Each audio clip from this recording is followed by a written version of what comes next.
Avec l'épidémie de Covid, les agriculteurs ont vu débarquer des citadins qui fuyaient l'enfermement et venaient goûter à une nouvelle douceur de vivre. Ces citadins ont fini par s'installer. Agriculteurs et néo-ruraux cohabitent désormais à la campagne et c'est parfois un choc des cultures qui provoque des étincelles. Reportage Caroline Sins et François Dérault. Un village tranquille au milieu des vignobles de Touraine. Ce jeune agriculteur élève ici des poules de race ancienne en plein air.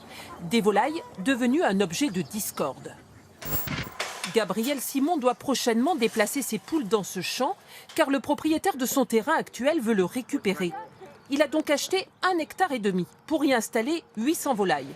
Entre la voie ferrée et l'autoroute, l'endroit idéal selon lui. Il n'y a personne. En fait, là, on est au bout d'un îlot et puis il y a des terrains tout autour. C'est du terrain, c'est des céréales tout autour. Aujourd'hui, pourtant, aucune poule dans son champ. Le maire refuse de lui mettre l'eau et l'électricité, indispensables pour installer ses volailles. Jamais je penserais que ça pourrait m'arriver à moi. Généralement, les riverains, ça chahute à partir du moment où il y a des gros élevages de 50, 60, 100 000 volailles. Là, on ne dépasse même pas le millier de volailles. Hein. Les opposants sont des citadins qui ont une résidence dans le hameau le plus proche à près d'1 kilomètre. Ils n'ont jamais rencontré l'agriculteur, mais ont fait une pétition contre son élevage. Tu as eu 150 signatures. 150 signatures. Ouais. Ces riverains craignent pour leur tranquillité.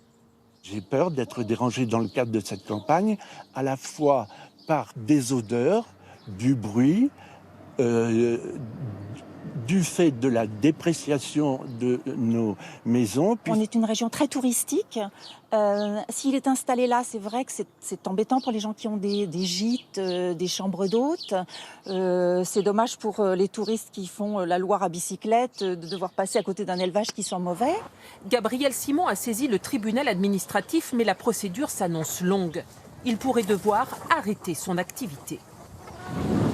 Dans ce village du Nord, près de Valenciennes, le maire veut éviter ce genre de problème. Au milieu de sa commune, 2 fermes avec des vaches et juste à côté, un nouveau lotissement habité par des gens venus de la ville.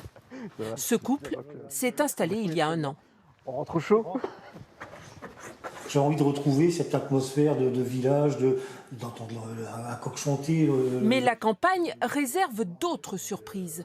Pour éviter les déconvenus, le maire en a fait la liste et la présente à tous les nouveaux arrivants sous forme d'une charte de 4 pages. Par exemple, vous avez le bruit des vaches, le bruit des volailles, les odeurs également aussi, lorsqu'il y a de l'épandage, ou les mouches que peuvent provoquer un troupeau de vaches juste à côté de chez vous.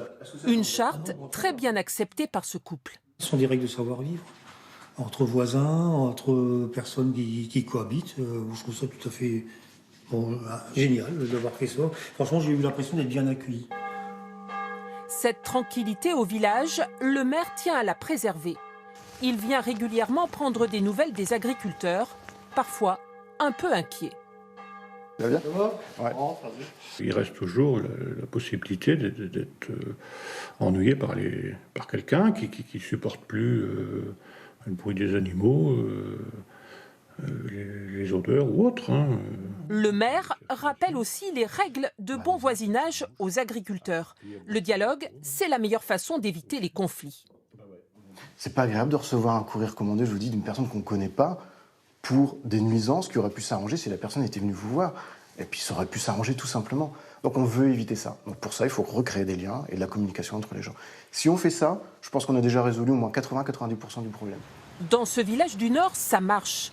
Les agriculteurs, les animaux et les néo-ruraux se côtoient sans souci. Une vie à la campagne qui repose sur un fragile équilibre.